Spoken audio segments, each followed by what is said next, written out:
जय गुरुजी संगत जी। मैं शिखा शर्मा एक बार फिर आप सभी का स्वागत करती हूँ आपके चैनल गुरुजी परिवार में। आज मैं अपना कल का जो एक बहुत ही प्यारा सत्संग गुरुजी की कृपा से हुआ शेयर करना चाहती हूँ, और आप सब भी गुरुजी के इस डिवाइन दर्शन की जो उन्होंने मुझे दिए हैं ब्लेसिंग प्राप्त करें और सत्संग को अंत तक ज़रूर सुनें। सत्संग शुरू करने से पहले मैं गुरुजी का पवित्र मंत्र जाप करना चाहूँगी। ओम नमः शिवाय, शिवजी सदा सहाय। ओम नमः शिवाय, गुरुजी सदा सहाय। संगत जी, कल गुरु पूर्णिमा थी, और जैसा कि बहुत सी संगत जी ने भी मैसेज गुरुजी का मिला होगा कि 7 गुरुवार या 5 गुरुवार आप गुरुजी का छोटा सा सत्संग अपने घर में अकेले करें। तो कल मेरा ये तीसरा गुरुवार था जब मैंने गुरुजी का सत्संग अकेले बैठ के अपने घर में किया। हालांकि मेरे बच्चे और मेरे पति दोनों घर में मौजूद थे, लेकिन क्योंकि कोई भी इतना कनेक्टेड नहीं है तो सत्संग मैंने अकेले बैठ के ही किया था। और क्योंकि बहुत गर्मी थी तो मतलब मैंने गुरुजी के लिए मतलब मेरा कुछ डावाडोल सा इसलिए हो रहा था। एक तो सत्संग करने का पता नहीं मेरा बिल्कुल मन नहीं था। उसका रीज़न ये था कि उससे एक दिन पहले मुझे मेरे अंकल जी के साथ मेरी इतनी लड़ाई बहुत ज़्यादा हो गई थी, जो अक्सर वैसे हो जाती है, आउट ऑफ नेगेटिविटी ही कहूँगी मैं, क्योंकि कोई और रीज़न था भी नहीं। तो मन बहुत ख़राब था, उदास था। लेकिन मैंने सुबह से असमंजस की स्थिति थी कि सत्संग करूं ना करूं। फिर गुरुपा पे छोड़ दिया कि गुरुपा आप जैसा सही समझेंगे वो करा देंगे। कोई तैयारी नहीं की, कुछ नहीं किया। तो फिर अचानक से मन हुआ 12:30 बजे के करीब दोपहर के कि नहीं, चल सत्संग करते हैं। तो थोड़े से फ्लावर घर में थे, मेरे पास गुड़हल के फ्लावर थे, गुलाब के थे भी नहीं। उन्हीं से बस मंदिर में छोटी सी डेकोरेशन हल्की सी करी। मैंने गुरुपा का स्वरूप मंदिर में ही स्थान उन्होंने लिया हुआ है, वहीं पे मैंने छोटी सी उनकी गद्दी लगाई। मैं नहीं जानती मैंने सही किया या गलत किया, और उस वक्त तक मैं असमंजस में थी जब तक मैं कर रही थी। फटाफट मैंने गुरुपा के लिए, क्योंकि बहुत धूप थी, हर गुरुवार मैं दोपहर को 3 बजे गुरुपा का सत्संग करती हूँ अकेले बैठ के।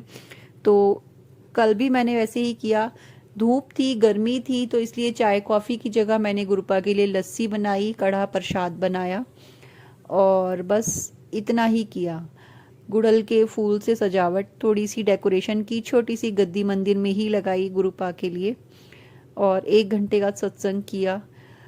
उस सत्संग के दौरान संगत जी, मुझे उस वक्त तो कुछ ऐसा महसूस कुछ खास नहीं हुआ, लेकिन हाँ, जब मैंने सत्संग पूरा हुआ और वो प्लेलिस्ट पूरी ख़त्म हुई तो मैंने देखा खीर में लस्सी के अंदर एक छोटा सा प्यारा सा ओम बना हुआ था। मन को बहुत तसल्ली हुई कि चलो गुरुपा ने शायद उस मेरे सत्संग को एक्सेप्ट कर लिया था। मैंने गुरुपा का शुक्राना किया। संगत जी, जो जब रात हुई तो मैं सब काम निपटा के, मेरे घर में छोटे से प्यारे से लड्डू गोपाल जी हैं, मैंने उन्हें जब रात को सुला दिया तो उसके बाद, उन्हें सुलाने के बाद मैं बाहर बालकनी में, हम सेकंड फ्लोर पे रहते हैं, तो बाहर बालकनी में मैं जाके बैठ गई। थोड़ी देर अकेली थी, उदास थी, और मन में सवाल थे। हालांकि गुरुपा ने मुझे लस्सी में ओम के दर्शन दिए थे, मगर मेरा मन अभी भी असमंजस में था कि पता नहीं सत्संग में मैंने जो किया ठीक किया या गुरुपा ने एक्सेप्ट किया नहीं किया। उदास भी थी बहुत ज़्यादा, बहुत नेगेटिविटी भी महसूस हो रही थी। सडनली मैंने आसमान में देखा, चांद पूरा था क्योंकि पूर्णिमा थी, और मेरे देखते देखते ही वहाँ पे काले बादल से आए, और काले बादलों की 3 लाइनें बनी।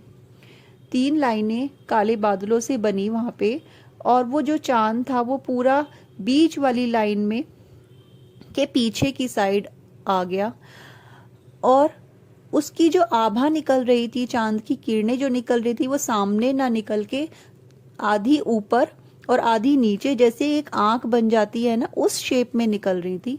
और वो पूरा शिव जी का जैसे त्रिपुंड होता है ना, विथ थर्ड आई, तीसरे नेत्र की तरह, बिल्कुल वो उसी तरह से सामने दिखाई दे रहा था। मुझे उस पल ऐसा लगा, मैं पूरी भाव विभोर हो गई उसको सामने देखकर, इस दृश्य को। इतना सुंदर, इतना सुंदर, इतना प्यारा, जैसे साक्षात महादेव, महाशिव का त्रिपुंड और उनका तीसरा नेत्र मेरे सामने बना हुआ था। वो दिव्य दर्शन, वो इतने पावन दर्शन गुरुपा की, वो इतनी ब्लेसिंग्स महाशिव की पाके मेरा मन गदगद हो गया। मेरी रोम रोम, कहते हैं ना, एक शिवरिंग हो जाना पूरी बॉडी में, वो मेरी उस वक्त सिचुएशन थी। और बस मैं मन में मंत्र जाप ही करे जा रही थी, ओम नमः शिवाय, शिव जी सदा सहाय, ओम नमः शिवाय, गुरु जी सदा सहाय, जय गुरु जी, शुक्राना गुरु जी। बस यही शब्द मेरे होठों पर थे और अभी भी वही हैं। और जब मेरी आंखों के सामने वो दृश्य मैं दोबारा महसूस करती हूँ आंखें बंद करके, तो मुझे ऐसा लगता है जैसे साक्षात महाशिव मेरे सामने खड़े हों और कह रहे हों कि तेरा सत्संग मुझे कबूल हो गया है, और बहुत सारा आशीर्वाद दे रहे हों। और उसी पल मैंने देखा एक वो जिस वक्त मैंने ये दृश्य देखा, और रात के कम से कम 10 बजे होंगे, 10 सवा 10 का समय था जब मैं रात को बालकनी में बैठी हुई थी। और संगत जी, हम सभी जानते हैं जब रात होती है तो सारे पक्षी, चिड़िया, कबूतर और कौवे सब अपने अपने घरों में चले जाते हैं, कोई नहीं होता बाहर। लेकिन उस पल मैंने देखा एक काले रंग का, ब्लैक कलर का कौवा रात में मेरी बालकनी से ऐसे सामने से गया। और मैं हैरान, मैंने कहा इस समय। लेकिन फिर मुझे ख्याल आया कि गुरुपा का मैसेज मेरे पास पहले भी आया था कि तेरे घर पे पहरा बिठाया हुआ है और तेरे घर में महाशिव का वास है, त्रिशक्ति तेरी रक्षा कर रही है। इस प्रकार के मैसेज मेरे पास बहुत समय से गुरुपा के आ रहे थे और मुझे समझने में बिल्कुल देर नहीं लगी। ये गुरुपा का पहरा बिठाया हुआ है और हम सब पूरी तरह से सेफ हैं। इसी के साथ संगत जी, मैं आप सभी को एक और मैसेज देना चाहूँगी कि ये जो आप बाहर कभी देखते होंगे ना कि आपके घर के आसपास कौवे या चील उड़ रहे हैं, तो आपको डरने की ज़रूरत नहीं है, क्योंकि ये भी हमारे घर पे जो कहते हैं ना नेगेटिविटी जो लोग भेजते हैं, सेंड करते हैं, उससे प्रोटेक्शन के लिए ही एक पहरे की तरह काम कर रहे हैं। लेकिन कभी ऐसा होता है जब ये बहुत ज़्यादा आवाज़ें करते हैं, बहुत ज़्यादा चिल्लाते हैं, बोलते हैं, तब हमें समझ जाना चाहिए कि कुछ ना कुछ होने वाला है। और मेरे साथ अक्सर यही होता है, जब इतने ज़्यादा कौवे वगैरह बोलते हैं, आवाज़ें जब शोर करने लगते हैं, तो 100% मेरे घर में कोई ना कोई प्रॉब्लम खड़ी होती है, चाहे तो मेरी और मेरे अंकल जी के बीच में, या बच्चों के बीच में लड़ाई हो जाना, या फिर कोई छोटी मोटी चोट पेट ऐसा लग जाना।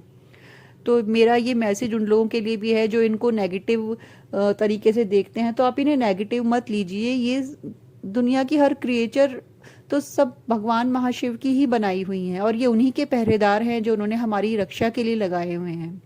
ये हमें सावधान करते हैं कि सावधान हो जाइए, थोड़ा सचेत हो जाइए, अवेयर हो जाइए। तो बस यही मेरा आज का सत्संग था। सत्संग को सुनने के लिए आपका बहुत बहुत धन्यवाद। और अगर मुझसे कोई गलती हुई हो, कोई भूल चूक हुई हो, तो मैं आप सभी संगत जी से और गुरुपा से माफ़ी मांगना चाहूँगी। आई एम वेरी सॉरी, मेरी हर गलती के लिए, हर भूल के लिए। और बहुत बहुत शुक्राना गुरुपा, अनंतम अनंतम शुक्राना, अनंतम शुक्राना। जय गुरु जी, शुक्राना गुरु जी। ओम नमः शिवाय, शिव जी सदा सहाय। ओम नमः शिवाय, गुरु जी सदा सहाय। जय गुरु जी। संगत जी, यदि आप हमारे साथ अपना सत्संग शेयर करना चाहते हैं तो डिस्क्रिप्शन में ईमेल एड्रेस और व्हाट्सएप नंबर दोनों दिए गए हैं। सत्संग को पूरा सुने और लाइक और शेयर, सब्सक्राइब प्लीज़ ज़रूर करें। Thank you so much.